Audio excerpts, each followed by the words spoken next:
আসসালামু আলাইকুম।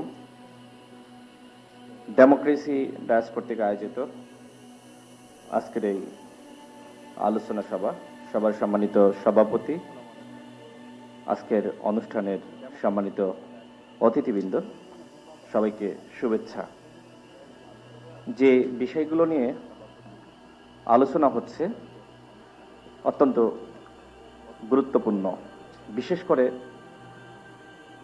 অন্তর্বর্তীকালীন সরকারের মেয়াদ কতদিন হবে। ইতোমধ্যে সরকারের বয়স 1 বছর অতিক্রম করতে যাচ্ছে। যদি আমরা সরকারের 1 বছরের খতিয়ান বিশ্লেষণ করি, সেক্ষেত্রে আমার মনে হয় সরকারের সফলতা 100-র মধ্যে 10 মার্কিং করা যায়। ডক্টর মোহাম্মদ ইউনূস, তার কাছে আমাদের অনেক প্রত্যাশা ছিল, কিন্তু তিনি এই 1 বছরে আমাদের প্রত্যাশা পূরণ করতে পারেননি। আমরা আজ থেকে 1 মাস আগেও ডক্টর মোহাম্মদ ইউনূসের কোনো সমালোচনা করিনি, কারণ বিভিন্ন জন বলতো যে তার সমালোচনা করলে যদি তিনি পদত্যাগ করেন, সেক্ষেত্রে দেশের নির্বাচন, সংস্কার, বিচার, এই ক্ষেত্রে অনিশ্চয়তা তৈরি হবে। যে কারণে আমরা সবসময় তাকে ব্ল্যাঙ্ক চেক দিয়েছি। কিন্তু এর ফলাফল আসলে কি হলো? 1 বছরে আসলে তার অর্জন 100-র মধ্যে 10। খুবই দুঃখজনক। তিনি নির্বাচন নিয়ে এখনো পর্যন্ত অনিশ্চয়তা দূর করতে পারেননি। একটা সরকার তো একটা রোড ম্যাপের উপর পরিচালিত হয়। আমরা এখনো পর্যন্ত জানি না যে এই সরকারের গন্তব্য কোথায়, সরকার কি করতে চায়, সরকারের পরিকল্পনা কি। আপনারা কেউ জানেন? আমরা কেউ জানি না। কিন্তু এই বিষয়গুলো নিয়ে যখন আমরা প্রশ্ন তুলি, তখন একটা গোষ্ঠী বা একটা পক্ষ সরকারের পাশে দাঁড়িয়ে যায় যে এরা হলো দালাল, এরা হলো জুলাই গাদ্দার। আমি জানি না আসলে এই ধরনের একটা মিথ কেন তৈরি করা হচ্ছে। আমার কাছে যেটি মনে হয়, যারা সরকারের সুবিধাভোগী তারা মনে করছে যে এই সরকার যতদিন থাকবে আমি আমার সুবিধা বেশি আদায় করতে পারবো। সেই সুবিধা আদায় করার জন্যই মূলত তারা সরকারকে আনলিমিটেড সময় দিয়েছে। আমরা এইখানে স্লাইডে দেখলাম যে 26টি দেশে, মোটামুটি 6টা দেশ বাদে সব দেশে 1.5 বছর বা কোনো দেশে 2 বছরের মধ্যে অন্তর্বর্তীকালীন সরকার তারা নির্বাচন দিয়েছে। কোনো কোনো দেশে আবার 3 মাস 1 মাসের মধ্যে। যদি সরকার গঠনের সময় রাজনৈতিক দলগুলো আলোচনার ভিত্তিতে মেয়াদটা ঠিক করত, তাহলে এই জটিলতা তৈরি হতো না। তার মানে আমরাও ভুল করেছি। আমরা ডক্টর ইউনূসের উপর পুরোপুরি বিশ্বাস করে ভুল করেছি। আমরা মনে করেছিলাম যে তিনি হয়তো যথাসময়ে, যেটা আমরা অতীতে দেখেছি যে 3 মাসের মধ্যে নির্বাচন দিয়েছে, হয়তো তিনি 1 বছরের মধ্যে নির্বাচন দিবেন। এর মাঝখানে যতটুকু সংস্কার ঐক্যমতের ভিত্তিতে হয় এবং বিচারের একটি সঠিক পথ তিনি জাতিকে দেখাবেন, কিন্তু এখনো পর্যন্ত দেখাতে পারেননি। দেখেন, এই সরকারের 1 বছরে আমরা দেখেছি যে উপদেষ্টাদের মধ্যে যারা রয়েছে তাদের দুর্নীতি, এপিএসদের দুর্নীতি, পিওদের দুর্নীতি, অর্থাৎ আজকে যে বাংলাদেশে দুর্নীতি, ঘুষ, চাঁদাবাজির কথা বলা হচ্ছে, সেটার সূত্রপাত সরকারের মধ্য থেকেই। কিন্তু এই দুর্নীতি, ঘুষ, অনিয়ম এর কোনো তদন্ত এই সরকার করছে না। অন্যদিকে সরকার ঠিকই স্বচ্ছতা, জবাবদিহিতা, সংস্কারের আলাপটা আমাদের সামনে হাজির করছে। সরকার আসলে কি চায় আমরা আসলে নিজেও এখনো পর্যন্ত বুঝতে পারছি না। সরকারের অনেক উপদেষ্টার সাথে কথা হয়, দেখা হয়, বিভিন্ন সময় প্রশ্ন করি যে আপনারা আসলে কি ভাবছেন, নির্বাচনটা কখন দিবেন। তারা এখনো পর্যন্ত অনেক উপদেষ্টাই জানে না।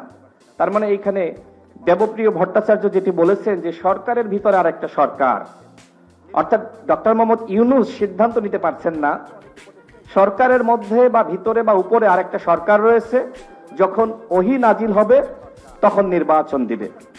এই মুহূর্তে সবথেকে বড় একটি সংকটের দিকে আমরা যাচ্ছি, সেটি হলো জুলাই সনদে রাজনৈতিক দলগুলো সবাই স্বাক্ষর করবে কি করবে না।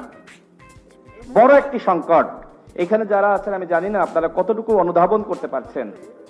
ইতিমধ্যে অনেকে হুমকি দিয়েছে যে আমাদের দাবিগুলো বাস্তবায়িত না হলে আমরা জুলাই সনদে স্বাক্ষর করব না। এক ধরনের হুমকি, সরকারের উপর চাপ। তো এই চাপ কেন দেওয়া হচ্ছে? হ্যাঁ, আমাদের দাবি দেওয়া ভিন্ন হতে পারে, আমরা আলাদা দল করি, আমাদের মতপার্থক্য থাকবে, কিন্তু এতটুকু আমাদের শুভবুদ্ধির উদয় হওয়া দরকার, যতটুকু আমরা ঐক্যমতে আসতে পারি সেটার ভিত্তিতে একটা জুলাই চার্টার বা জাতীয় সনদ তৈরি করা। কিন্তু কোনো কোনো দল তার নিজের সুবিধার জন্য এই জুলাই সনদে স্বাক্ষর দিবে না, সে বিষয়ে হুমকি দিচ্ছে। আমি মনে করি না যে এইটা আসলে গণতন্ত্রের অংশ হতে পারে। এইটা এই মবক্রেসি, সরকারের উপর বিভিন্ন বিষয়ে আমরা দেখেছি, বিভিন্ন বিষয়ে মব তৈরি করে জোরপূর্বক অনেক কিছু আদায় করা হয়েছে। আমি দলগুলোর প্রতি আহ্বান জানাবো, এইবার অন্তত আমাদের এই জুলাই মাসে জুলাই চার্টার বা আমাদের ঘোষণাপত্র, সেটারও দাবি আছে, এটা আদায়ের ক্ষেত্রে, বাস্তবায়নের ক্ষেত্রে এই ধরনের মব তৈরি করেন না, তাহলে জাতি কিন্তু একটা গভীর সংকটে নিমজ্জিত হবে। আমি বক্তব্য শেষ করছি, তার আগে আর দুটি কথা বলি।